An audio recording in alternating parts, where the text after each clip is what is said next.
Hello दोस्तों, एक बार फिर से स्वागत है आप सभी लोगों का मेरे यूट्यूब चैनल पे। तो दोस्तों आज बात करेंगे कुछ दो तीन अपडेट्स हैं और कल डब्ल्यूपीएल का मैच हुआ था, थोड़े बहुत उसके बेस में भी बात करेंगे। तो चलिए शुरू करते हैं। सबसे पहले तो बात करते हैं जो इंडिया के टी20 स्क्वाड में जो न्यूजीलैंड के खिलाफ जो टी20 स्क्वाड था उसमें कुछ एक दो चेंजेस हुए हैं, उन चेंजेस की बात कर लेते हैं। सबसे पहले तो तिलक वर्मा की इंजरी हुई थी। तो इंजरी की वजह से वो 3 मैचेस के लिए अवेलेबल नहीं थे, जो 5 टी20 होने वाले हैं न्यूजीलैंड के खिलाफ। उसमें से पहले 3 टी20 के लिए अवेलेबल नहीं है फिलहाल तो तिलक वर्मा। तो पहले 3 टी20 के लिए तिलक वर्मा की जगह सरफराज साहब की वापसी हो गई है टी20 स्क्वाड में, जो कि काफी अच्छी बात है। वेल डिजर्व है। मैं तो पहले भी कह रहा था कि अगर तिलक वर्मा फिट नहीं है, इंजर्ड नहीं है तो श्रेयस अय्यर परफेक्ट रिप्लेसमेंट है, वही मिडिल ऑर्डर के बैट्समैन, मतलब लाइक टू लाइक बढ़िया रिप्लेसमेंट है। और उसके बाद जो दूसरी अपडेट है इस स्क्वाड में, वॉसी सुंदर को इंजरी हुई थी ओडीआई में, फर्स्ट ओडीआई में फर्स्ट ओडीआई में जो इंजरी हुई थी वॉशिंगटन सुंदर, जिसके चलते वो पूरी टी20 सीरीज से बाहर हो गए हैं। न्यूजीलैंड के खिलाफ जो टी20 सीरीज आने वाली है और शायद वर्ल्ड कप भी खेल पाएंगे नहीं खेल पाएंगे, इस पर खुद श्योरिटी है नहीं अभी। और जो न्यूजीलैंड के खिलाफ टी20 स्क्वाड है उसमें वॉशिंगटन सुंदर की जगह रवि बिश्नोई को ऐड कर लिया गया है। रवि बिश्नोई बहुत अच्छे बॉलर हैं। एक टाइम पे इंडिया के लिए नंबर 1 टी20 इंडिया के नहीं मतलब ओवरऑल इंटरनेशनल में टी20 नंबर 1 बॉलर रह चुके हैं रवि बिश्नोई। तो अच्छा एडिशन है रवि बिश्नोई का भी। रवि बिश्नोई सुंदर के लाइफ टू लाइफ रिप्लेसमेंट तो नहीं है, लेकिन फिर भी अच्छी बात है कि रवि बिश्नोई को लेके आए हैं, क्योंकि पहले टी20 सेटअप में थे। अच्छे बॉलर हैं, तो जो अच्छी रिप्लेसमेंट है जहाँ तक है। और तो ये रही जो पहले ही अपडेट थी। उसके बाद आते हैं दूसरी खबर प्रकार की है कि जो कल बीबीएल का मैच हुआ था, इतनी बड़ी कंट्रोवर्सी हो रही है कि अपना स्टीव स्मिथ ने सिंगल लेने से मना कर दिया बाबर आजम का। बाबर आजम की इंसल्ट हुई है, ये वगैरह वगैरह, जो इतना बड़ा जो पूरा सीन क्रिएट हुआ है, इसमें थोड़ी सी बात करते हैं। एक्चुअली में हुआ ये कि जो सिटी सिक्सर थी उसको एक अच्छे खासे लक्ष्य का शायद 190 या 191 का पीछा करना था। तो बाबर आजम और अपने स्टीव स्मिथ आते हैं बैटिंग करने के लिए, ओपन करने के लिए दोनों आते हैं। और बाबर आजम एज यूजुअल हमेशा की तरह टुक टुक टुक टुक कर रहे थे, रन बॉल लगभग ही खेल रहे थे, रन बॉल से कुछ ऊपर लगा दो। और स्टीव स्मिथ शुरू से ही ताबड़तोड़ खेल लेते, बहुत बढ़िया। मतलब स्टीव स्मिथ का स्ट्राइक रेट कभी भी 200 से नीचे नहीं आया, 200 से ऊपर ही रहा पूरी थ्रू आउट द इनिंग, और पूरा 200 से ऊपर ही रहा उनका स्ट्राइक रेट। तो हुआ यूं कि लगभग 12 ओवर हो गए थे। हाँ, 12वां ओवर था शायद।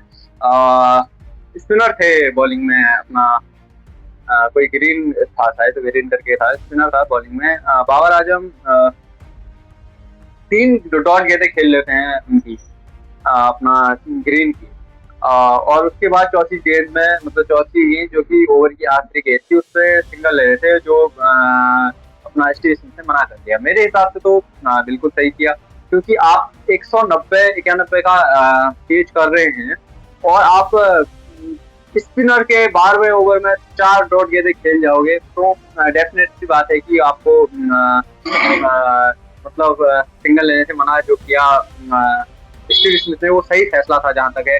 और उसके बाद मतलब उस फैसले को सही स्टीव स्मिथ ने किया, क्योंकि अगले ओवर में स्टीव स्मिथ स्ट्राइक में आए और स्टीव स्मिथ ने 32 रन जड़ दिए अगले ओवर में। 4 छक्के मारे, 1 चौका मारा, इस तरीके से कुछ 32 रन जड़ दिए अगले ओवर में। वो फैसला स्टीव स्मिथ ने खुद ही सही भी साबित कर दिया। या तो ऐसा होता कि बाबर आजम को सिंगल लेने से मना कर दिया, उसके बाद अगले ओवर में स्टीव स्मिथ ने भी हक दिया हो, ऐसा कुछ नहीं था। अगले ओवर में स्टीव स्मिथ आए, 32 रन जड़ दिए, जो कि बहुत ताबड़तोड़ जड़े थे। और सिडनी सिक्सर को उस ओवर की जरूरत थी, क्योंकि जो बाबर आजम ओवर खेल के गए थे उसमें सिर्फ मात्र 2 सिंगल आए थे उस ओवर में। अब 191 का चेज कर रहे हो, 12वां ओवर चल रहा है, मात्र 2 रन आ रहे हैं उस ओवर में, क्योंकि स्पिनर बॉलिंग कर रहा है यार। स्पिनर भी एक ऑफ स्पिनर है, वो ना टर्न हो रही है, इतना कुछ टुक टुक टुक टुक किए जा रहे हो, तो बिल्कुल क्यों क्यों आपको स्ट्राइक में रखा जाएगा। सिंपल सी बात है। आप ने पूरी इनिंग में 47 रन किए हैं बाबर आजम ने, 38-39 गेंदों में किए हैं। तो और इतना बड़ा लक्ष्य स्टेज करना है, तो वो तो सही बात है। आपको तो, मैं तो कह रहा हूँ, रिटायर आउट करना चाहिए था। वो तो ठीक है, सिंगल ही मना किया मेरे हिसाब से, तो रिटायर आउट जैसे उसको रिजवान को किया था उसी तरीके से करना चाहिए था बाबर को भी रिटायर आउट। और इस पे कई लोग जो उनके पाकिस्तानी लोग हैं कह रहे हैं कि हमारे खिलाड़ी की इंसल्ट हुई है, ये हुई है। अब आपका खिलाड़ी है ही उसी लायक, तो इंसल्ट होगी क्यों नहीं होगी। अब मतलब थोड़ा वो देखो ना यार, सामने का प्लेयर 250 के स्ट्राइक रेट से रन मार रहा है और आप 120 के स्ट्राइक रेट से खेल रहे हैं। और ऊपर से गुस्सा, चलो जो हो गया तो हो गया, ऊपर से देखो गुस्सा, देखो ये बिल्कुल उस पे कुशन पे बिल्कुल बल्ला हल्ला मार के आउट होने के बाद गया। मतलब ये चीजें मतलब बिल्कुल मतलब सूट करती नहीं है। एक तो या तो आप कुछ ऐसा अद्भुत कर देते, ऐसा मतलब एग्रेशन किस बात का वो गुस्सा था, मेरे को वही समझ में नहीं आया। क्योंकि जो भी था स्टेज में से कोई अपने पर्सनल माइलस्टोन के लिए तो आप खेल रहे थे, आप 47 पे थे, सिंगल लेके अपना 50 बनाना चाह रहे थे। स्टीव स्मिथ ने तो अपनी टीम को आगे रखा, वो तो टीम के लिए सोच रहे थे कि हाँ भाई चलो अगले बंदे के बल्ले में नहीं लग रही है बॉल, पावर हिटिंग नहीं कर पा रहा है तो कोई बात नहीं, मैं करूंगा। अगले ओवर में दिखाया भी स्टीव स्मिथ ने, बिल्कुल 32 रन जोड़ दिए अगले ओवर में। तो स्टीव स्मिथ ने कुछ गलत नहीं किया यहाँ पे, बहुत बढ़िया किया स्टीव स्मिथ ने, मैं तो कहूंगा। और इसमें कोई इंसल्ट वाली बात नहीं है यार। अगर आपको इंसल्ट लग रही है तो दिखाइए, अगले मैच में आइए, करिए 20 बॉल में 50 रन, दिखाइए कि इंसल्ट का बदला ऐसे ऐसे लिया जाना चाहिए ना। अगर तुम्हें लग रहा है इंसल्ट तो मेरी इंसल्ट हुई है तो अगले मैच में दिखाइए। तो अपना हरलिन देवल का वो लीजिए, एग्जाम्पल लीजिए। हरलिन देवल को किया था पिछले मैच में रिटायर आउट, 47 रन बनाए थे जबकि उन्होंने, और 37 बॉल में किए थे। आपने 47 मारे हैं और 39 बॉलों में, तभी कह रहा हूँ आपको तो रिटायर आउट करना चाहिए था। वो तो खुशकिस्मत होगी रिटायर आउट नहीं किया गया आपको। जबकि हमारे तो वुमेन्स क्रिकेट में इतना दम है कि वो मतलब 37 बॉलों में 47 करने के बाद भी उनको रिटायर आउट किया गया। और हरलिन देवल, उनको बुरा तो डेफिनेटली लगा होगा, हर खिलाड़ी को लगता है भाई, बुरा क्यों नहीं लगा। हरलिन देवल आई अगले मैच में पूरी मैच विनिंग पूरा मैच जिता के गई, 64 या 65 की इनिंग खेल के गई, ताबड़तोड़ इनिंग खेल के गई, क्या बैटिंग की हरलिन देवल ने। तो अगर आपको मतलब सच में बुरा लगा तो ये कुशन में बल्ला मारने से कुछ नहीं होने वाला है। अगर आपको सच में बुरा लगा तो बिल्कुल अगले मैच में आइए, मारिए 20-25 बॉलों में 50 मारिए, दिखाइए कि हाँ मेरे अंदर है, मैं पावर हिटिंग कर सकता हूँ, मैं इस तरह का प्लेयर हूँ। तो इसमें ऐसा कोई एग्रेशन वाली कोई बात थी नहीं, और जो इंसल्ट वाली बात है वो भी ऐसा कुछ बहुत कुछ था नहीं। स्टीव स्मिथ ने अपनी टीम के लिए सोचा था, बहुत अच्छा किया, एक सेंचुरी मार के गए 41 गेंदों में, 42 गेंदों में शायद, 240 का स्ट्राइक रेट के साथ रन मार के गए और फाइनली अपनी टीम को जिता के गए। अगर वो 32 रनों का ओवर उस टाइम पे नहीं मारा होता स्टीव स्मिथ तो हार जाती इनकी टीम। तो इस तरीके की चीज थी इसमें, बाकी ऐसा कुछ नहीं है। और आपको हाँ सच में बुरा लगा तो आइए अगले मैच में 20 बॉलों में मारिए 50 दिखाइए।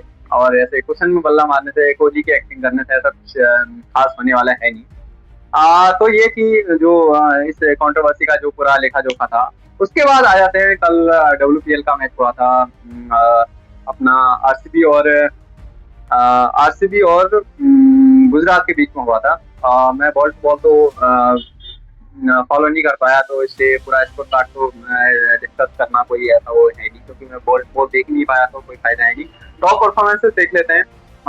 सबसे पहले आरसीबी की तरह, आरसीबी आती है बैटिंग करने के लिए, कुछ खास चलते नहीं है, मतलब अपना स्मृति फेल हो जाती है, डिवाइन फेल, मतलब हाँ ये अपना हैरिस हैरिस फेल हो जाती है।